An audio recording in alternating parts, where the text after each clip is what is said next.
Most of the wrong stuff we eat comes in a bottle, a can, or a box, food that's been processed. Much of that food has been flavored. The flavoring industry is the enabler of the food processing business, which depends on it to create a craving for everything from soda pop to chicken soup. So definitely an aroma. The mandarin, Dancy tangerine. Real mild, though. Not in your face. These are super sniffers, super tasters. And more bitter. On the prowl, the special forces first responders to the call for the next best taste. The mandarin notes are fantastic. Yeah. They're braving the wilds of a citrus grove in Riverside, California, where Jim Hassel, whose nose and palate are legendary, leads a Givaudan team on a taste safari. Big game hunters in search of the next great taste in soft drinks. Food companies know that flavor is what makes repeat customers. So they commissioned Givaudan to create what they hope will be a mouth-watering taste. Givaudan may be the biggest multinational you've never heard of. The Swiss company employs almost 9,000 people in 45 countries, providing tastiness to just about every cuisine imaginable. There's a lot of secrecy involved in your profession, correct? Our intellectual property are our formulas. Without that, we have nothing, so there's a lot of secrecy. You really don't want anyone to know. My world is making things taste good.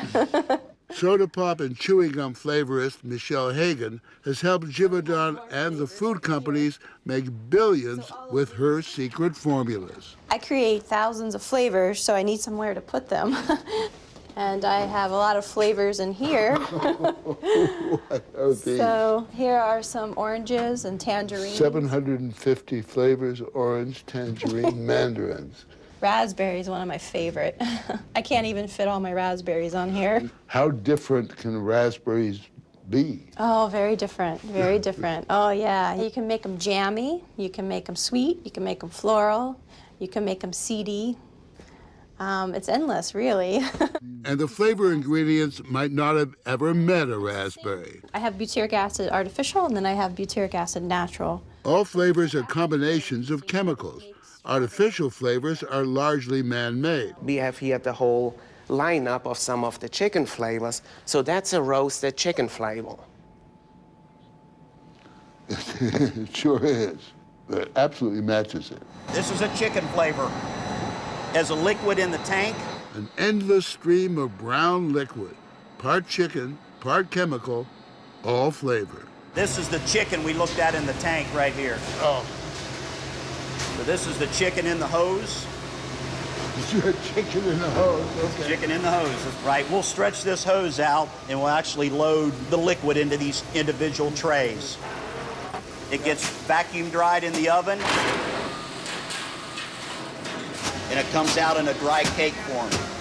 We'll grind that into a fine powder. Chicken, just like Grandma used to make. It's used in soups, stews, sausage, noodle, and rice dishes. Chicken by the ton. Chicken for every taste. Our old friend Krusty Fatty. Chicken for vegetarians. Yes, chicken without chickens. We're eating fat on sugar on fat with flavor. And much of what we're eating with these flavors, you have to ask yourself, is it really food? Dr. David Kessler is the former head of the FDA. He is Dr. No. He's bent on getting America to kick its bad habits. We're living in a food carnival. These flavors are so stimulating. They hijack our brain.